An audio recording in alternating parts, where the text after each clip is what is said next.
Bismillahirrahmanirrahim. Alhamdulillah wassalatu wassalamu ala Rasulillah wa ala alihi wa sahbihi wa man walah. Innal hamdalillah nahmaduhu wa nasta'inuhu wa nastaghfiruh wa na'udzu billahi min syururi anfusina wa min sayyiati a'malina. May yahdihillahu fala mudhillalah wa may yudlil falan tajida lahu waliyyan mursyida. Wa asyhadu an la ilaha illallah wahdahu la syarikalah wa asyhadu anna Muhammadan abduhu wa rasuluh.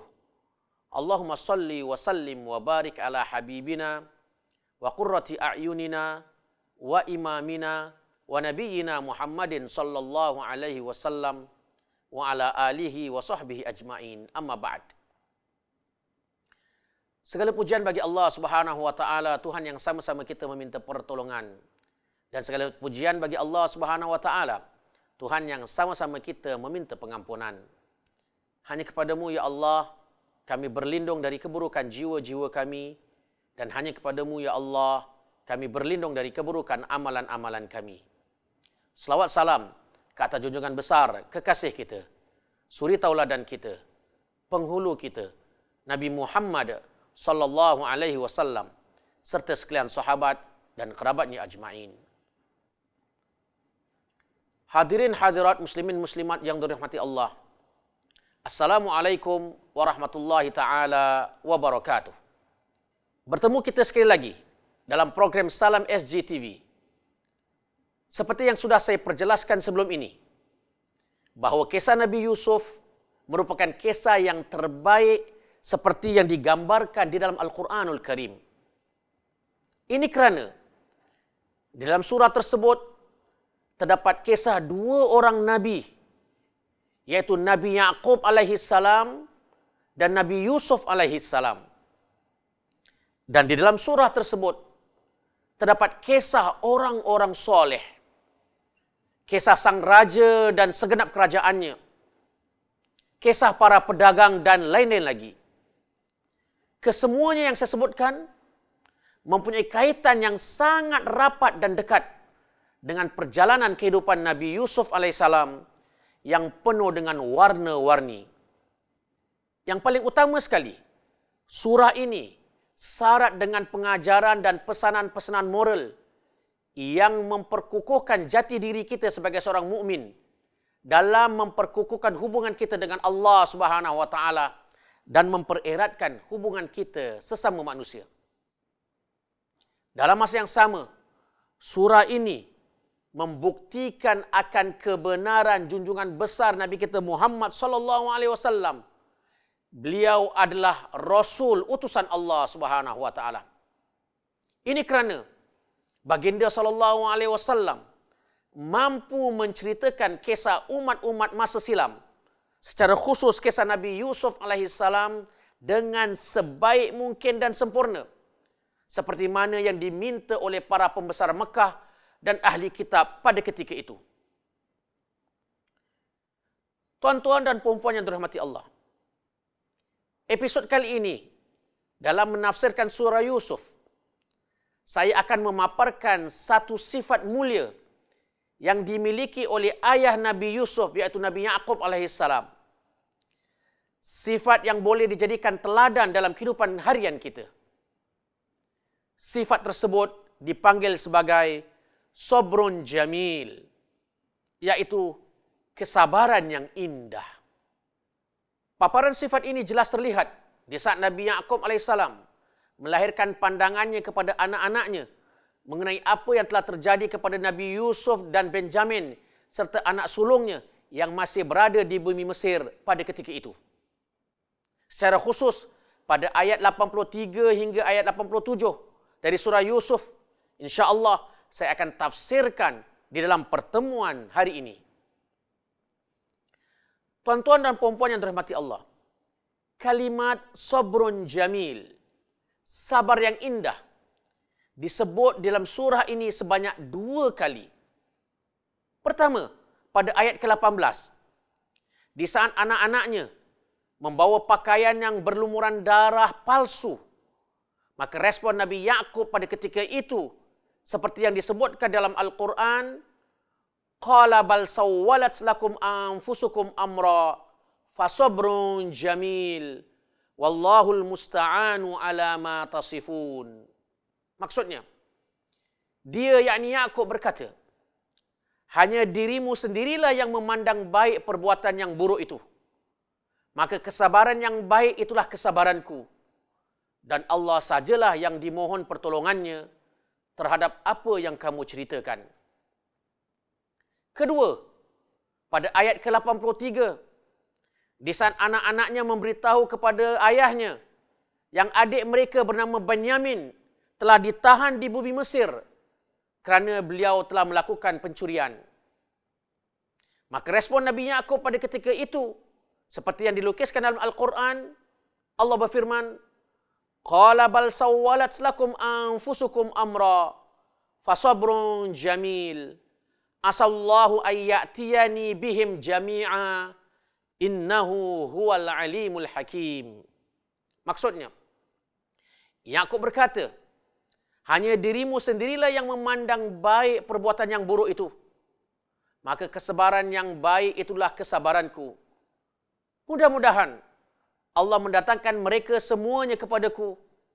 Sesungguhnya dialah yang maha mengetahui lagi maha bijaksana. Tuan-tuan dan puan-puan yang dirahmati Allah, mari kita perhatikan lebih teliti lagi ucapan yang dilafazkan oleh Nabi Yaqub selepas kalimat sabrun jamil, fasabrun jamil, yakni sabar yang indah. Pada kali pertama, beliau ucapkan selepas fasabrun jamil, wallahul musta'anu ala ma tasifun. Yang membawa maksud, dan Allah sajalah yang dimohon pertolongannya terhadap apa yang kamu ceritakan. Ucapan ini pertama kali disebut oleh Nabi Yaqub kerana pada ketika itu anak-anaknya memberitahu kepadanya yang adik mereka Yusuf telah mati di baham serigala. Beliau sama sekali tidak mempercayai berita yang disampaikan dan tidak berpuas hati dengan bukti yang ditampilkan oleh anak-anaknya. Pada ketika itu, beliau bersabar tanpa mengeluh kepada sesiapa pun. Hanya kepada Allah beliau mengadu dan hanya kepada Allah beliau meminta pertolongan untuk mendapatkan cerita yang sebenarnya. Pada kali kedua, selepas fasabrun jamil, beliau ucapkan, asallahu ayyatiyani bihim jami'a innahu huwal alimul hakim. Maksudnya, mudah-mudahan Allah mendatangkan mereka semuanya, yakni anak sulungnya, Yusuf dan Benjamin. Sesungguhnya dialah yang maha mengetahui lagi maha bijaksana. Ucapan kedua dilafazkan oleh Yaqub kerana pada ketika itu anak-anak mereka memberitahu kepadanya bahawa adik mereka Benyamin telah melakukan perbuatan mencuri di bumi Mesir. Lalu dia tertangkap dan akan dijatuhkan hukuman ke atasnya. Sekali lagi, Nabi Yaqub tidak mempercayai berita yang disampaikan oleh anak-anaknya itu. Seperti mana beliau tidak mempercayai pada awal cerita mereka tentang Yusuf pada satu ketika dahulu. Namun, pada kali kedua ini, kesabaran yang diucapkan berbeza dengan kesabaran yang pertama. Kesabaran kali ini diseliputi dengan perasaan optimis dengan janji-janji Allah.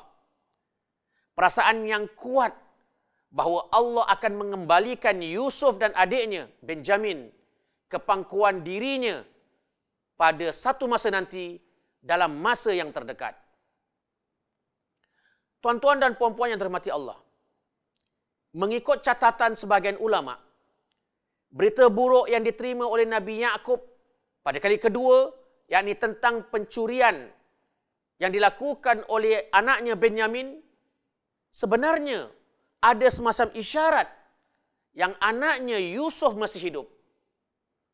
Isyarat ini tidak dapat ditangkap oleh anak-anaknya.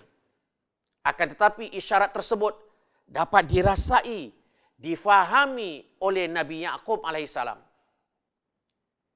Isyarat tersebut adalah bagaimana mungkin seorang pembesar Mesir yang tinggal jauh dari tempat kediaman mereka, mengetahui perihal kehidupan keluarga Yakub secara terperinci satu persatu. Nama anak-anaknya, nama Yakub, orang tuanya, isteri-isterinya dan sebagainya. Yang terdetik di dalam benak Nabi Yakub pada ketika itu adalah seorang pembesar Mesir tersebut, kalau bukan dia Yusuf anaknya, mungkin dia ada kaitan dengan Yusuf, atau dia tahu tentang diri anaknya Yusuf. Sehubungan dengan itu, beliau masih meletakkan harapan besar bahawa Allah akan menghimpunkannya dengan anak-anaknya Yusuf dan Benjamin. Allah, Allah, Allah.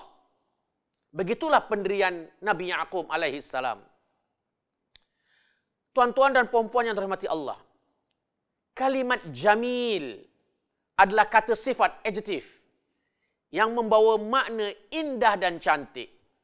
Dan seandainya kita menelusuri Al-Quran satu persatu, kata sifat ini mengiringi 4 bentuk sifat yang terpuji yang perlu kita miliki. Sifat ini yang akan mengukuhkan jati diri kita di saat kita berinteraksi dengan sesiapa yang berada di sekeliling kita. Mari sama-sama kita perhatikan keempat-empat sifat tersebut. Pertama, as-sarah al-jamil, yakni melepaskan dengan cara yang sebaiknya. Dalam hal ini, Allah Subhanahu wa taala berfirman di dalam surah Al-Ahzab, a'udzubillahi minasyaitonir rajim, wasarrihuhunna sarahan jamila. Maksudnya, lepaskanlah mereka dengan cara yang sebaik-baiknya. Al-Quran mengajar si suami di saat beliau hendak melepaskan isterinya dari ikatan perkahwinan yang selama ini mereka bina bersama, yakni bercerai, maka hendaklah beliau melepaskan isterinya dengan cara yang sebaik-baiknya, tanpa ada unsur-unsur penganiayaan atau sembarang syarat yang boleh menyukarkan kehidupan isterinya di belakang hari. Kedua, as-safhul jamil. Maknanya, memaafkan dengan cara yang baik. Dalam hal ini Allah Subhanahu wa taala berfirman dalam surah Al-Hijr, fasfahis safhal jamil. Maksudnya, maka maafkanlah mereka dengan cara yang baik. Sehubungan dengan itu, Allah memerintahkan kepada Nabi kita Muhammad sallallahu alaihi wasallam untuk bersikap sedemikian terhadap orang-orang yang menyakiti dirinya. Maafkan mereka tanpa ada sebarang penganiayaan. Dengan lain perkataan, membalas keburukan mereka dengan kebaikan yang selama ini menghiasi dirimu ya Muhammad. Ketiga, al-hajru al-jamil. Maknanya, jauhi dengan cara yang baik. Dalam hal ini Allah berfirman dalam surah Al-Muzammil, a'udzubillahi minasyaitonir rajim, wasbir ala ma yaqulun wahjurhum hajran jamila. Maknanya, dan bersabarlah terhadap apa yang mereka ucapkan dan jauhilah mereka dengan cara yang baik. Al-Quran mendidik Nabi kita Muhammad sallallahu alaihi wasallam untuk meninggalkan orang-orang yang menyakiti beliau dengan cara yang baik tanpa ada sebarang perasaan untuk membalas dirinya pada hari kemudian. Yang terakhir, as-sabrul jamil. Maksudnya, sabar tanpa sebarang keluhan. Ini yang dimiliki oleh Nabi Yakub alaihi salam. Setiap kali adik-beradik Nabi Yusuf menyakiti ayah mereka Nabi Yakub, maka beliau akan bersabar. Beliau tidak mengadu nasib keadaannya kepada orang lain, melainkan kepada Allah Subhanahu wa taala. Ini yang boleh dijadikan iktibar, di mana kita sebagai seorang ayah secara khusus harus mempunyai sifat sabrun jamil di atas tingkah laku dan perangai yang berbeza-beza yang lahir daripada keluarga kita sendiri, anak-anak kita sendiri, dan adik-beradik kita sendiri. Begitulah seterusnya. Moga Allah memelihara kita. Tuan-tuan dan puan-puan yang dirahmati Allah, kita lanjutkan dengan ayat seterusnya. Allah berfirman, "Wa tawalla anhum wa qala ya asafa ala Yusuf wa biyaddat aynahu minal huzni fahuwa kadhim." Maksudnya, dan Yakub berpaling dari mereka, yakni daripada anak-anaknya, seraya berkata, "Aduhai duka citaku terhadap Yusuf." Dan kedua matanya menjadi putih kerana kesedihan, dan dia adalah seorang yang menahan amarahnya terhadap anak-anaknya. Selepas mengucapkan kata-kata tersebut, Nabi Yakub AS meninggalkan anak-anaknya untuk duduk bersendiri mengadu nasib kepada Allah Subhanahu wa taala. Tangisannya yang berterusan kerana memikirkan akan nasib yang berlaku kepada Yusuf sehingga membuat matanya menjadi buta. Tuan-tuan dan puan-puan yang dirahmati Allah, meskipun beliau seorang nabi, sifat umum kemanusiaan tidak terlepas di dalam diri seorang nabi, seperti merasa sedih, merasa pilu, menangis, sakit, dan selanjutnya. Sifat-sifat ini tidak menafikan kenabian seorang nabi atau menidakkan kerasulan seorang rasul yang diutuskan oleh Allah Subhanahu wa taala. Namun harus kita fahami bahawa betapapun sedih Nabi Yakub alaihissalam dengan berita tersebut dan betapapun besar ujian yang menimpa ke atas dirinya, beliau tetap tabah, menahan dirinya dan tidak melakukan sesuatu yang tidak diredai atau direstui oleh Allah Subhanahu wa taala. Dalam hal ini saya ingin menarik perhatian anda dengan satu cerita yang dipaparkan di TV satu ketika dahulu.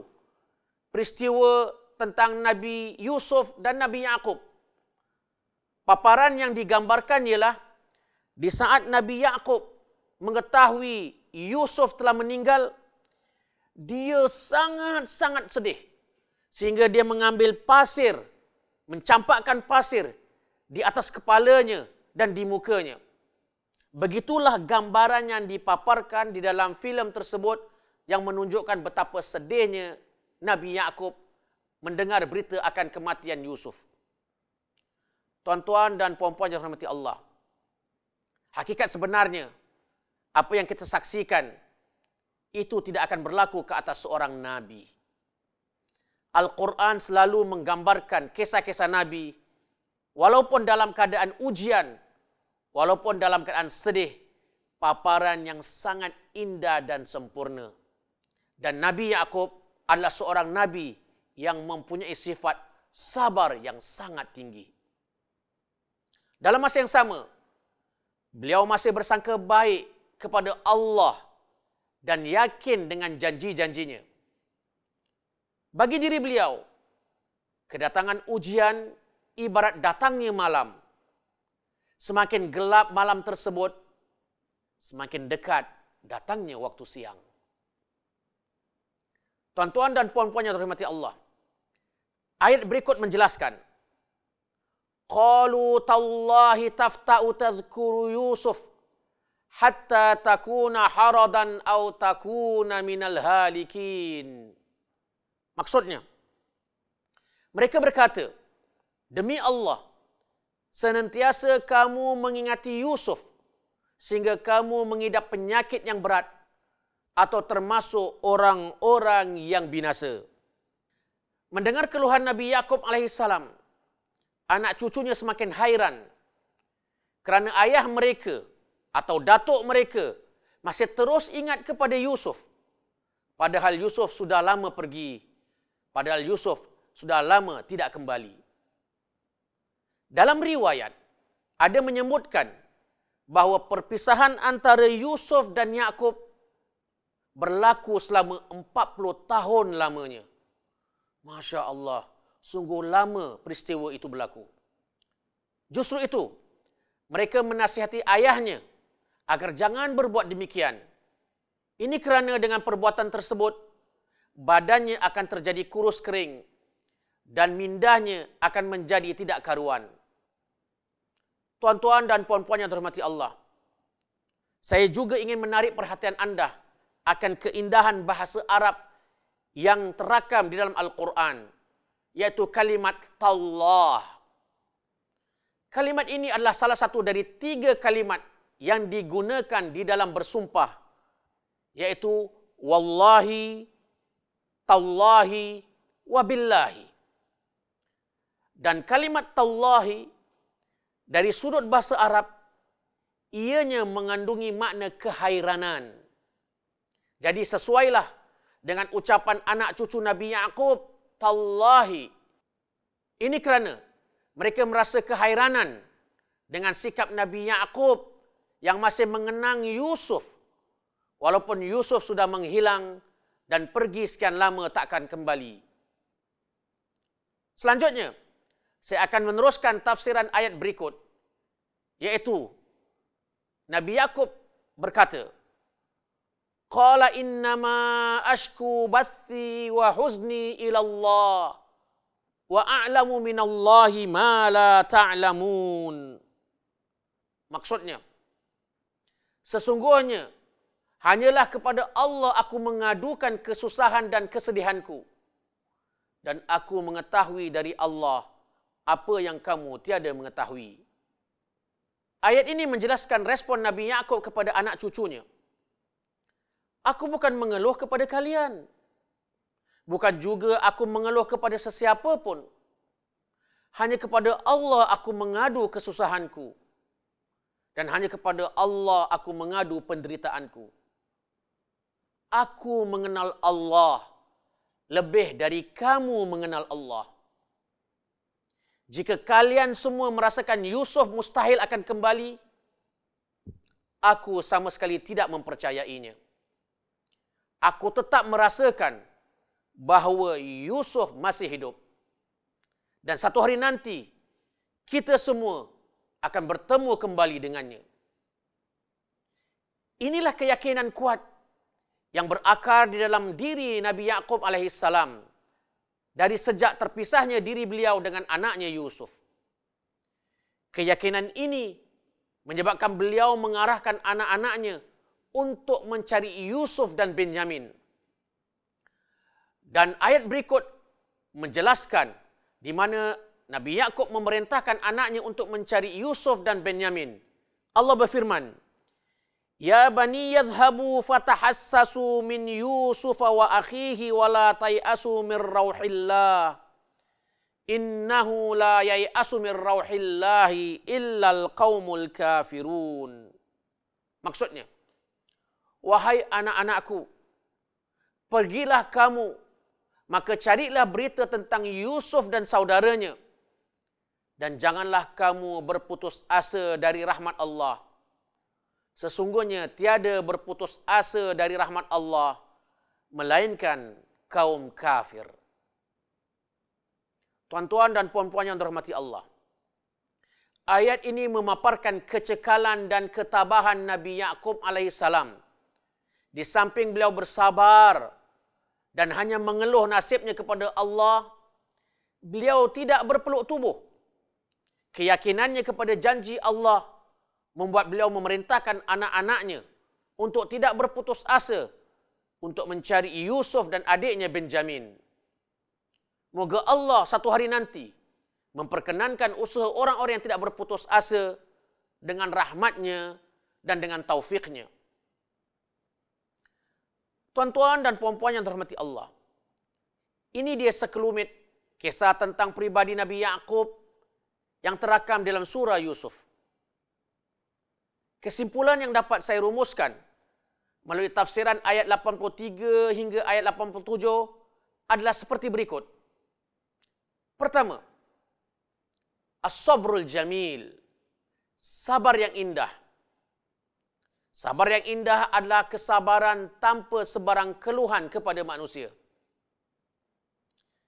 Kedua, sabar yang indah adalah mencurahkan isi hati, kepayahan dan penderitaan yang dialami hanya kepada Allah Subhanahu wa taala. Ketiga, sabar yang indah bukan bererti berpeluk tubuh tanpa usaha. Bahkan sabar tersebut diiringi dengan usaha sedaya mungkin untuk mencari jalan keluarnya.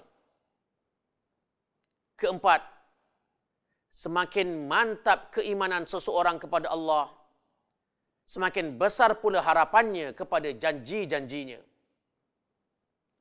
Kelima dan terakhir, sebaliknya, semakin menebal sifat putus asa di dalam jiwa seseorang, semakin melemahkan lagi semangat orang itu untuk berusaha. Tuan-tuan dan puan-puan yang dirahmati Allah, moga Allah memberkati kita dan mengurniakan kepada kita ilmu yang bermanfaat. Sekian saja yang dapat saya bentangkan untuk pertemuan kali ini. Semoga kita dapat bersua di lain kesempatan. Selamat menjalani ibadah puasa Ramadan dan saya akhiri dengan ucapan wabillahi taufiq wal hidayah. Wassalamualaikum warahmatullahi taala wabarakatuh.